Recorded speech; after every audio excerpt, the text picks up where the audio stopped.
the other thing that I would say is ask your child what they want to read. And if they don't want to read necessarily, like sometimes kids are sent home books from school and they might not want to read those. But if it's, let's say, during the summer and they still don't want to read with you, ask them what they're interested in, or, think about what interest they may have, and then go from there. You can go to the library. You're listening to episode number 101 of the MomTalks with Christa podcast. Thanks for joining me this week, guys. I hope you're having an awesome week so far. We have another exciting episode for you today. I have Kaley Willer here from Leaping into Learning. And if you're not familiar with her page, you need to check her out after this episode because she has so much amazing information about reading, getting your kids excited and empowered to read and enjoy reading. I'm like asking myself, where was this when I was a kid? Just her posts are just so exciting. But I'm going to get to that in just a second. Happy October, guys. We are finally in fall season. We've been, I guess, for about a week now. I couldn't be more happy. I really loved summer as a kid, and I still do. And so don't get me wrong. But the older I get, the more I really look forward to fall. Just the cool breeze, the changing of the leaves, all the good stuff about fall. But no, I'm not a pumpkin spice fan. So sorry, pumpkin spicers out there. You'll notice if you're watching the video, I'm in a different office today. This is my home office. So welcome into my home, my little background here. So a couple of things I want to tell you about this month that we have going on today. If you're not too late, I don't know what time you're listening to this at, but is our next virtual Facebook room. And that's at 11 a.m. CST. And if you're listening to this and you're like, darn it, I missed it, that's okay. We do one every month. So join our Facebook group. The link is in the bio, and we will alert you of all the future ones. They are typically the first Wednesday of the month at 11 a.m. Central. And we cover lots of different topics. So a lot of them have to do with self-improvement, self-love, encouragement, and just things to just make yourself feel better, feel good, feel like you took time out for yourself. And that's what we really want to encourage. So what we're talking about today is how to set and keep boundaries. We talk about boundaries a lot on social media. We talk about it in our groups, but it never hurts to bring up again because boundaries are so important, right? And it's this new thing we're kind of figuring out, I think, once we get older, that it's important and it's nice to set boundaries, right? When we're younger, we think boundaries might be rude or mean, especially if we're people pleasers. But the thing about boundaries is it allows us to feel better. It allows us to protect ourselves as well as protect the people around us. Because, people pleasers, I'm a recovering people pleaser. We tend to say yes all the time, and it hurts ourselves. It hurts. We're not able to give our full selves to people, and we're not able to give our full selves to ourselves. So boundaries allow both of those things. So we can help people, but also, this is my time. I'm going to have a boundary here. So in this particular Facebook room, we're going to talk about working through boundaries, maybe figuring out what boundaries you need to set, because sometimes it comes secondary. It becomes first, we might have irritation. We're maybe irritable with people. Maybe we're annoyed. Maybe we just get angry, but we don't realize, well, I never actually set a boundary. So what is that boundary? So we're going to work through what boundaries we might need to set first and how to keep boundaries once we do set them.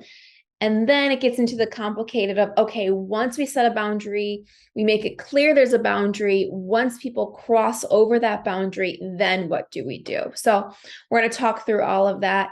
Our Facebook rooms are face-to-face, but you don't have to have your camera on. We usually give away some prizes, some door prizes for hanging out with us. And it's all in all just a good, feel-good time. Next, our Peanut Pod is tomorrow at 1 p.m. Central. You can join using the Peanut app. So if you're new to that, you just join the Peanut app on your phone and join the MomTalks with Christa group on there. And I always share the new Peanut pods I'm doing. And so the live pods are just from your phone, and you basically talk through it. We don't see each other. You can respond to me or request to speak, but you don't have to. Most of the time, people just listen, and it's all live. So you can engage, interact. You can send me a message at the end too if you have any questions. So this time we're talking about simple ways to create connections. And this comes from the post of many moms feeling alone as new moms and continuing into their motherhood journey, feeling alone. The number one thing I see moms post all the time about was feeling lonely. There was this article, and I talk about this, I think I brought it up a couple podcast episodes ago. 60% of mothers with children under 5 years old experience loneliness to some extent. 68% of new moms feel cut off from their families and friends. So this is something that really connects to a lot of people, unfortunately. I wanted to do this pod to kind of talk about how can we create simple connections, and I think a lot of times with loneliness too, it's not always that people aren't reaching out. It's sometimes we don't want to reach out, or we feel weird about reaching out. So we kind of create this bubble around ourselves. Introverts like myself, we have this habit of doing it. We kind of lock ourselves away sometimes. And so simple connections that don't seem so scary, I'm going to talk about those as well. So Peanut Pod tomorrow. We do these the first and third Thursday of every month at 1 p.m. Central. So I hope you can join me for one soon. Come on, engage. If you don't want to engage, send me a message after, say hello, join our group. There's so many ways to connect, and that's just one of them. Okay, so and I do want to add too, that's the only pod for the month of October. So I highly encourage you to join that one. Typically, like I said, they're the first and third, but I will be out of town in New York for that one. So I'll be taking that week off. We now have over 800 members. So it's a really awesome group. So even if you can't join the live pods, if you join the group, you can engage, you can ask questions. It's like a little mini Facebook group. Okay. Next, if you're not a part of our email list yet, please join the link to subscribe. It's in our bio. We have tons of free resources and tips that go out every single week, keeping you informed, engaged. There's just so many resources. I mean, the internet is crazy with resources for moms. And so we just kind of want to put it together in a concise form. Fun to read, easy to read. Plus, this week on Monday was Children's Health Day. So for that, we shared a collaboration we were doing with another brand called Newer Vitamins, and they have adult and children's vitamins. So I thought it was the perfect collaboration. They were kind enough to offer our listeners 20% off. So if you sign up, you will get that coupon code. So make sure you sign up for our email list, be able to take advantage of so many other collaborations like that. They're coming your way. And you can also check our posts on social media. We've got tons of resources there. Okay, now on to today's episode. Like I said, we were talking to Kaley Willer from Leaping into Learning. I found her page scrolling on Instagram, as I do for most of these, and I was so drawn into how she taught reading and letters and understanding at such different ages that I was like, we have to have her on, because I think reading can be such a scary subject for so many parents and so many kids. It can be stress inducing. It can be a conflict in the family. It can be hard because there's kids that love reading and there's kids that dread it. But she talks about a lot of times the dread can come from not understanding or being scared to express how they feel or not reading the right books. So she covers all of that in there. She really wants to empower adults and children to enjoy reading and to find things that appeal to them. All right. So if your kids are in that age where they might be starting to read in school, or the thought of teaching them to read is overwhelming to you, you are going to want to check out this episode. Today we have Kaley Willer from Leaping into Learning, and she is a private tutor to kids that helps them how to read. She was a teacher and then ended up opening up her own business to really focus on tips and tactics to make reading fun for all kids. And just scrolling through her social media, I was amazed by all the tips she shared that I don't remember learning in school. Of course, it was a long time ago, but it just makes it so much more fun and accessible for for kids to learn this way. And I really encourage parents to check out her page and see what she has to offer. In the interview, we talk about her main tips for parents. In the interview, Kaley shares her 3 tips that she thinks all parents should know when it comes to teaching their kids reading. She also has some amazing tips for parents of kids that are either struggling with reading or just find no interest in it. So this is a great episode you won't want to miss. Without further ado, here's my interview with Kaley Willer from Leaping into Learning. Enjoy. So I can't wait to dive into everything you do. So just to get started, can you just tell us a little bit about you and what you do? I'm Kaley. I am from Toronto, Canada. I have been a teacher for 15 years, and I really focused on kindergarten and being a literacy specialist as well. I have 4 kids between the ages of 9 and 3. So I would say it's a busy household here, to say the least. And I actually, if you can see kind of in my background here, but I left the classroom after I had my 3rd. I had 4 kids in 6 years. So like it was a crazy time in my life. And I kind of wanted to create an environment where I can still teach kids and not really lose that part of the classroom that I really love. So I started my own tutoring business in my house. And before all of this, craziness with COVID, I actually had kids come when they would be off school for like PA days. And they'd come, I'd have like a group in the morning and a group in the afternoon. It was really fun. I'd have 6 kids at a time, and we would do like a literacy block, which is basically they'd go around to different centers, and there would just be tons of different activities for them to do. And I could really focus on their skills. And now I don't do that. So I just do one-on-one tutoring when I have time. And oh, that's cool.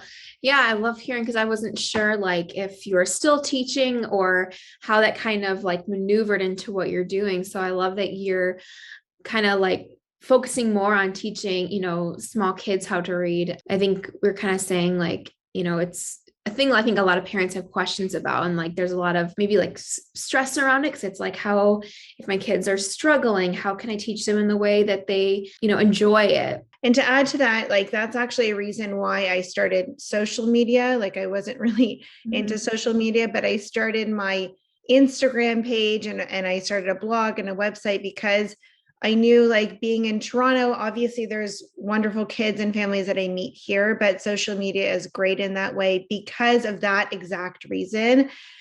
As a parent, and as my kids started to go through the process, in kindergarten and that kind of stuff, I would hear the worries and anxieties of parents around me. And, it's hard to hear, because I know I'm on the other side of that, because I hear both, right?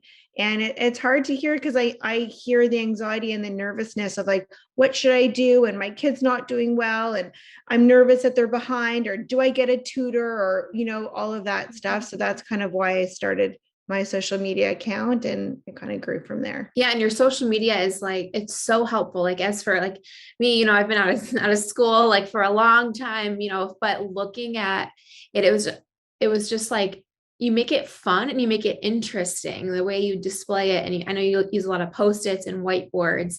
So the way I feel like it's taught, do you find the way that you kind of teach it on social media, obviously the way you tutor, but the way you're sharing it, is similar or a completely different thing than what you see in the schools right now? So that's a great question. So we moved, like, here in Canada, we moved to like play-based learning. So there's a lot of focus on play-based learning, and then I know, in other places in the world, in the US, the UK, and Australia, everything's a little bit different. But I would say there's so much focus on having our kids I honestly think this, like, generally, but like having them grow up. Like, there's just like this focus of like, you need to be reading, you need to be writing, you need to be sitting at a desk, you have to do this for X amount of time.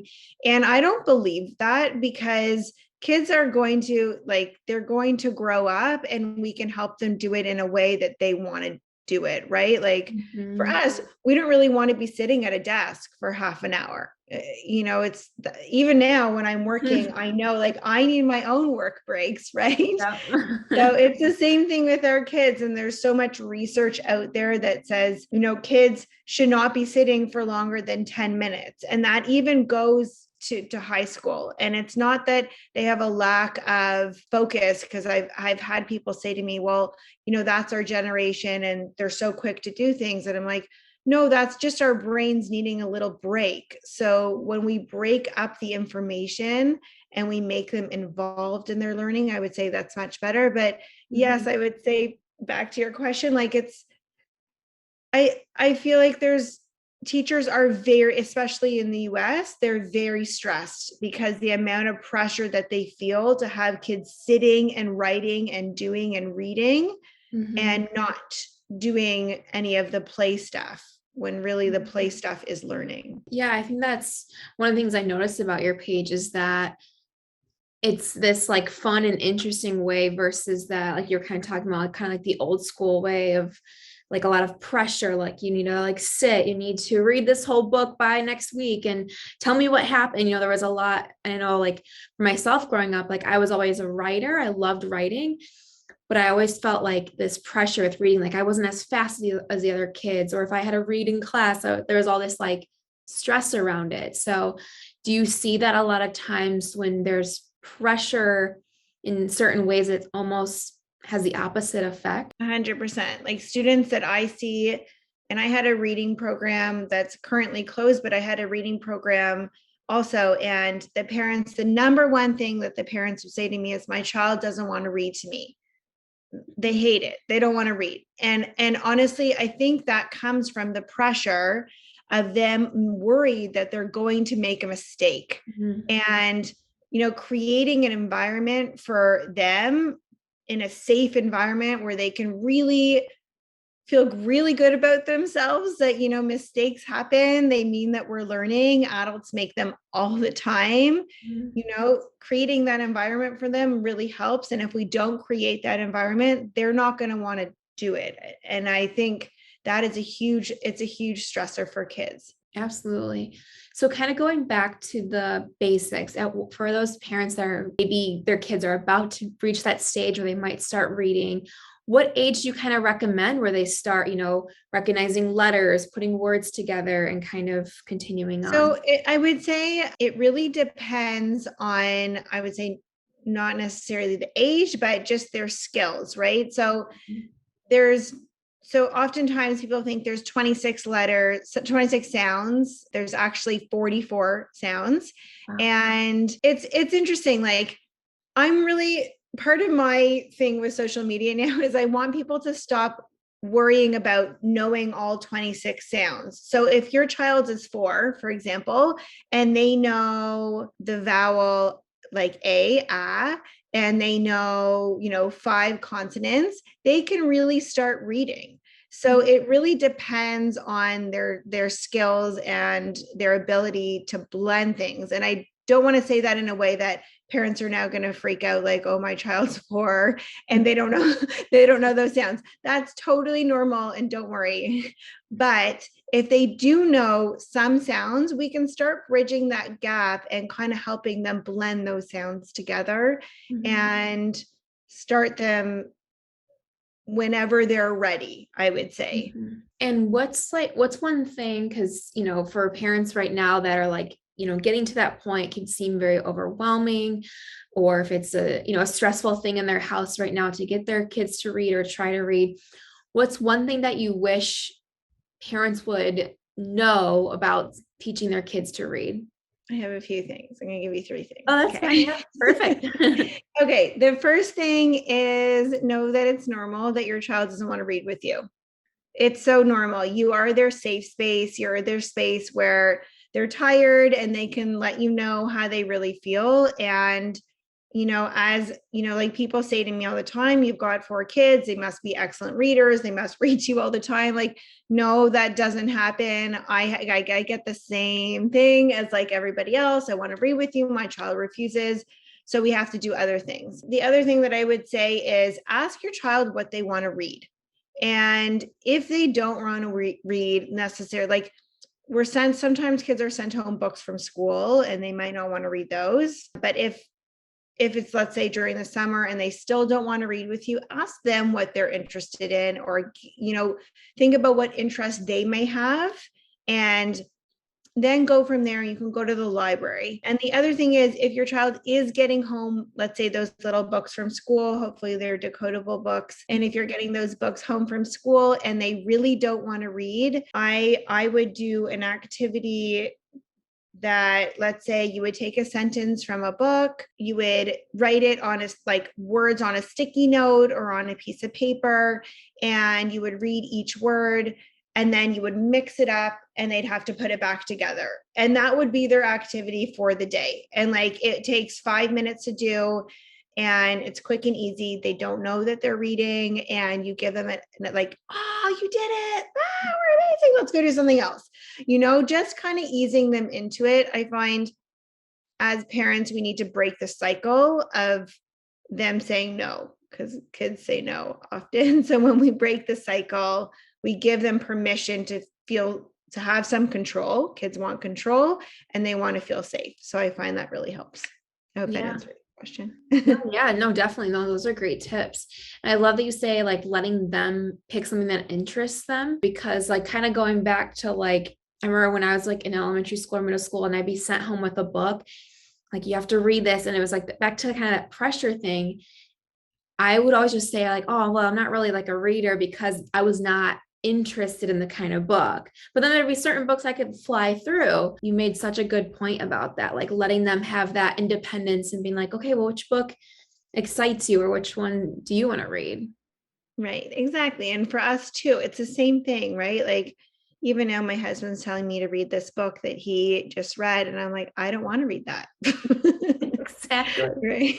It's the same thing. It's a total game changer when you kind of know, I don't know, that you can kind of listen to your gut too about, or what your interests are. And another thing too, this is more adult too, or when you're older, but that once you start a book, you don't necessarily have to commit. I've found too, yes. Then once I got into reading, I was well, I started it, so I have to read the whole thing, even if it would be so boring, or I couldn't get into it, the story. But it's okay. I feel it's okay. You're okay, find what interests you.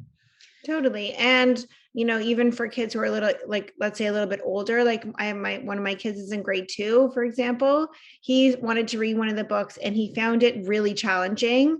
And it was a bit challenging for him. So instead of feeling deflated and all that, I just said to him, you know what, let's just start another book. It's really not a big deal. Let's just start another book and we'll come back to this book another time. And instead of him feeling like he just couldn't do it, right? And going from there. Kind of taking that initial pressure off to be it's all right. We'll kind of move on. Cause then you get so stuck in that one book where it can almost feel embarrassing, or you're letting yourself down or something. Right. Exactly. And also kids' worlds are so small. So they might think that all books are that hard. Right. And if they're not, fluent yet, or their comprehension isn't quite at whatever that book needs it to be, they're going to feel like all books are like that, because they live, kids live in a small little bubble. So yeah, definitely. And so kind of going back to having children that are maybe struggling with reading, they dread when they have to read a book for class, or they just are showing no interest in learning to read. What do you recommend for parents to try, or kind of instill in their household to maybe get them to appreciate or try it a little bit more?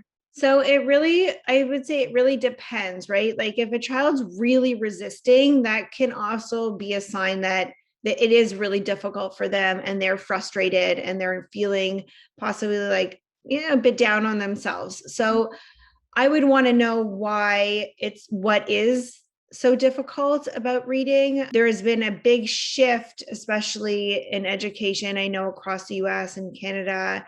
I think the UK has already been doing this for a while, but moving towards, and it's been for quite some time, one of the buzzwords right now is science of reading, but it's really that's a body of research that looks at all different ways that kids learn and how our brain doesn't learn in just one way. So, the child might be frustrated because they're getting stuff home that isn't useful for them, or maybe they're very frustrated because they do have gaps in their learning. So for a parent, I would say, one, talk to the teacher and say, what are you noticing in class? What are some things that you're working on? What are some things that I can do at home? And I really believe in that way, like advocating for your child. And the other thing is there's 3 terms that, people can look up, but there's phonics, phonological awareness, and phonemic awareness. And all of those 3 are really the trifecta. Obviously we would include fluency and comprehension, but that is really what we need to work on with kids. And that means rhyming, learning all different types of syllables. So there's not just one type of syllable. I often hear like, okay, let's clap the sounds of how many syllables in that word. So it's really a broader, I'm kind of going on a tangent here, but I would say like it's a broader approach, but we're just little activities like, all right, if they're not quite blending, let's say like 3-letter words. Okay, we're going to break it down, and all we're going to do is take a pad of paper or, a whiteboard or whatever, and we're going to write the word at 5 or 6 times. Then we're going to write a different sound at the beginning of that word. And we're going to say bat, mat, sat, and just start to show them that we can break down those sounds. But I would say for parents who are really very stressed, the number one thing is I always say, ask the teacher. It's like, what's going on? I want to know, what are you doing at school? What can I do at home? And advocate for your child. If you don't like the answer, you can continue to follow up. Yeah, no, it's amazing. I think you make a good point about really advocating. I mean, that's important because I think a lot of times, and it's just my own personal thought, I guess, but frustration in kids kind of comes from them, being embarrassed or being, feeling like they have to be someone they're not, maybe, or not, scared to kind of jump into something, and saying, like, all my friends can read and I can't, so I'm just gonna pretend like I don't like it, or I'm just not going to, get involved in it or something.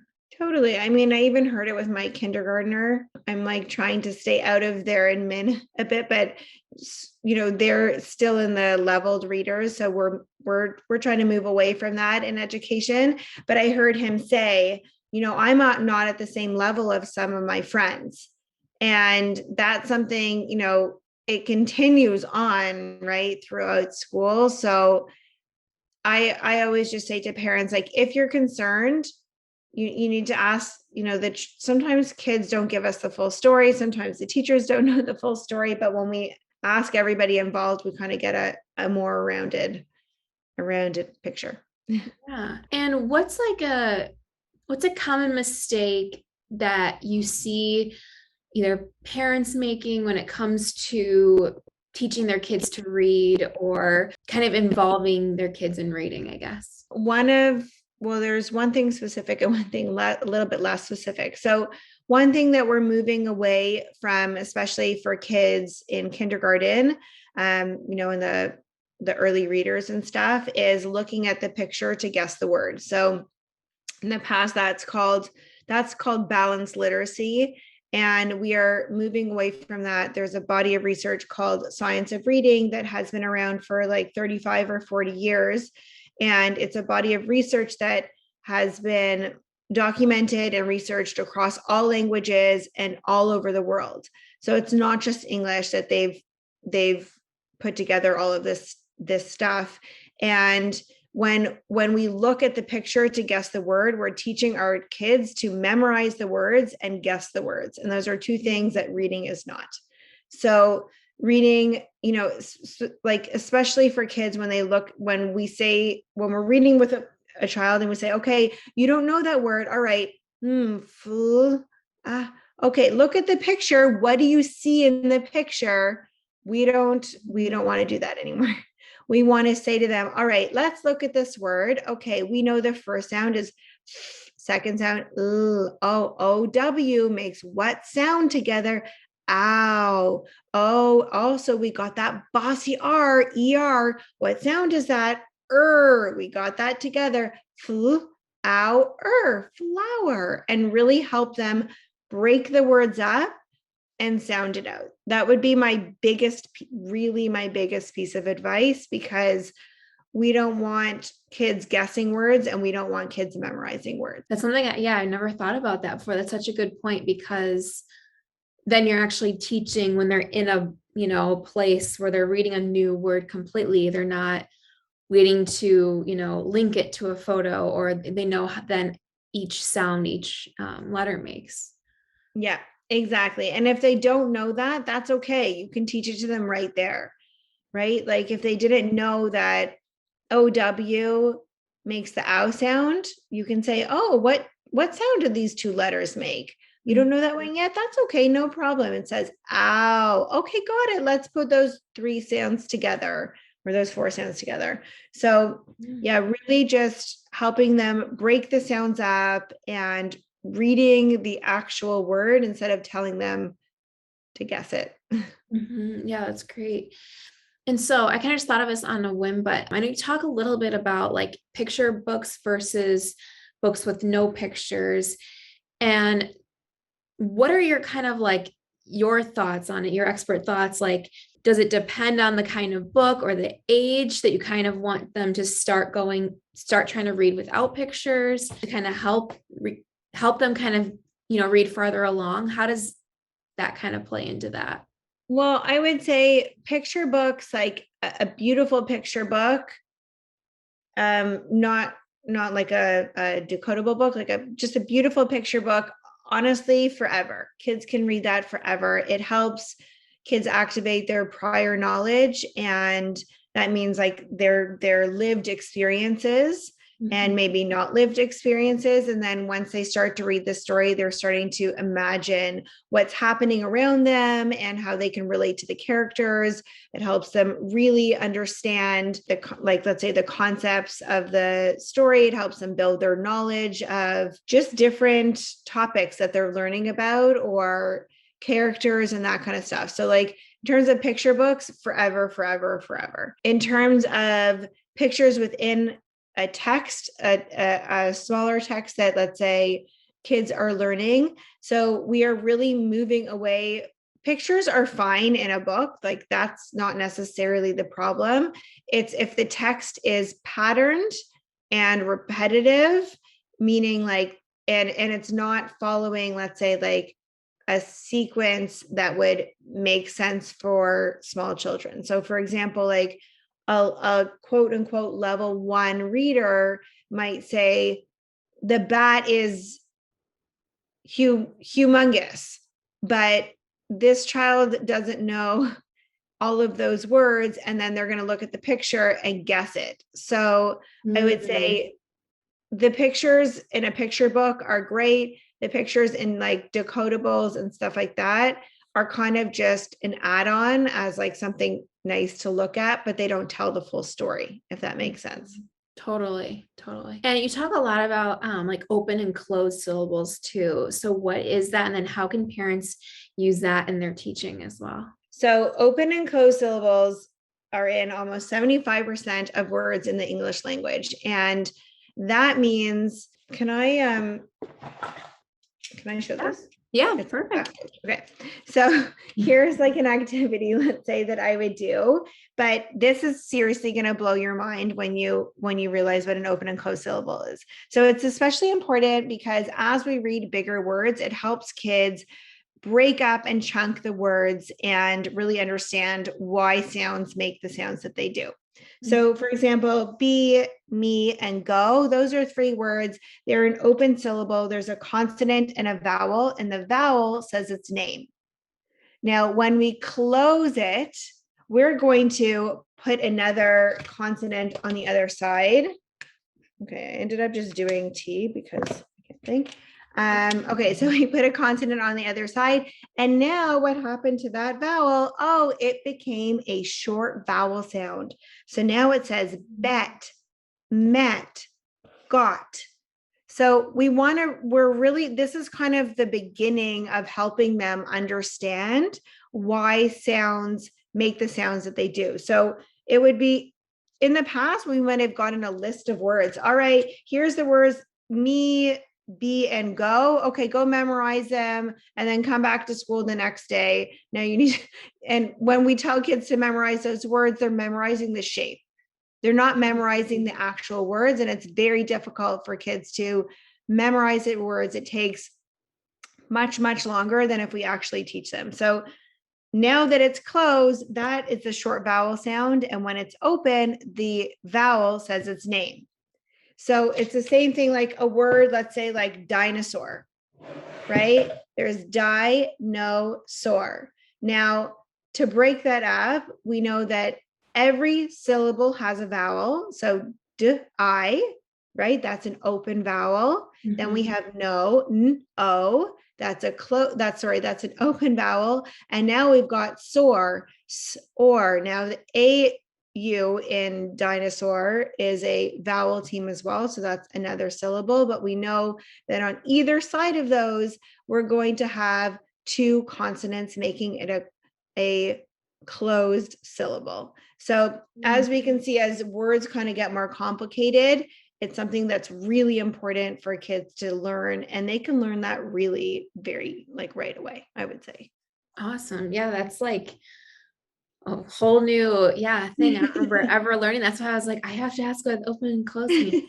So essentially when that like other consonant comes on the end, that's when it's closed and it creates a new sound essentially, right? Yeah, it makes a new sound, like even this word, right? So here's the word, I'm sorry, it's backwards, but here's the word tennis. So you would find a vowel, and what's in the middle, two consonants. So now we have tennis. And it's a super easy way to read that because they already know this short vowel sound. They know these consonant sounds, and they know this short vowel sound. So instead of like if a child, is in kindergarten and they only have, let's say, 10 sounds that they know, they could already read this word if they knew what an open and closed syllable was, because we would help them break it up and then read the words within the word. Does that make sense? Yeah, no, definitely. It definitely helps like simplify it a lot, especially for those like bigger words. Then they can kind of trust like, okay, I know how to do this. I know how to read this small amount here, so I can definitely read, a longer word. Yeah, exactly. That's awesome. And I know we kind of like overlap with, kids that are struggling with reading, but for kids who just don't like to read, like maybe parents know that they know how to, but they're just not interested. How can, parents and teachers work with these kids to, I know we talked about picking out their own book. I don't know if there's any other tips you had for kids to kind of find a love or a like for reading a little bit more. Yeah, I would say games are really fun. And, sometimes the games that we buy can be expensive. So there's only a bunch of games that I would recommend that are really fun, depending on what kids are working on, but those can be expensive, right? Like that could be like $30 or $40 each, and it can kind of add up. So I would say if you can, definitely buy some games, like a bingo game. There's Spelligator games, there's magnet games, there's all different kind of games like that. And the other thing is, it's okay to not read a book all the time. Like I give everyone permission to not read books all the time if they don't want to. If they read picture books, that's great. And if they can't, that's fine. But I would play games with them. And that's why I really use sticky notes, like really all the time, because it's like 2 seconds to set up. They can play an I Spy game. They can play like hop to the words that you know, like I'm going to say a word, hop to it. Now you read the word. They can play like a matching game. Honestly, games is like the number one thing that I would say. And it doesn't have to cost a lot. It doesn't have to take a lot of time. And it's more just giving kids a broader scope of like, hey, reading doesn't only need to be reading a book. I can read other ways, and maybe that way they'll get a little bit more confidence. Maybe they'll mature a bit and find books that they actually want to read and kind of go from there. Awesome. Yeah, I love that. Yeah, I think that's great tips. I think that kind of covers all the kind of angles in the parent, like the questions that I'm sure parents have, that are listening. And so, of course, where can everyone follow you? I know I was talking about how awesome your social media is earlier, how you just share in such a way that's approachable and it's not intimidating, so if parents were to find it and then teach their kids, I think it's great. So where can everyone follow you and find everything you have?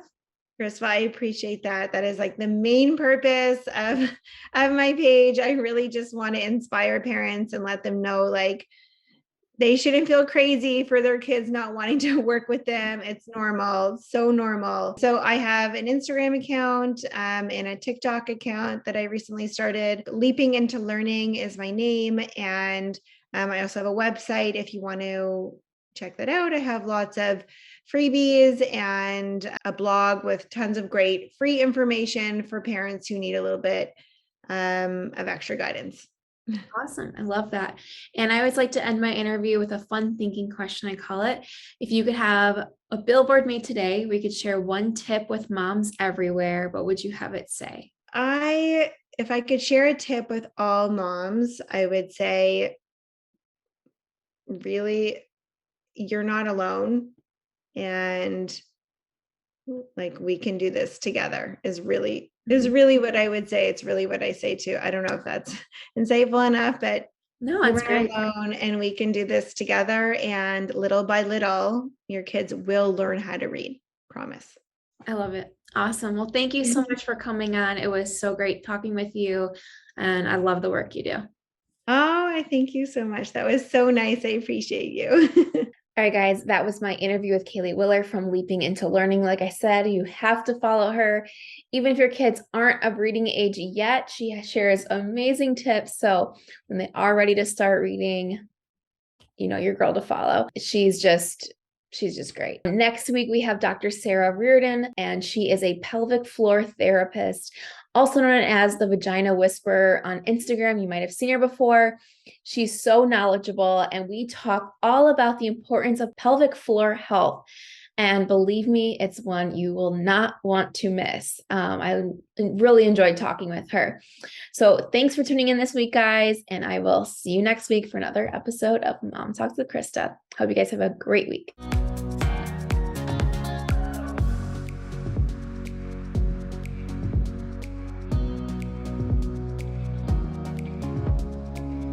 Thank you so much for watching this episode. Before you go, make sure you like, subscribe, and ring that bell so you get notified of future episodes. We release new episodes every single Wednesday. See you next week.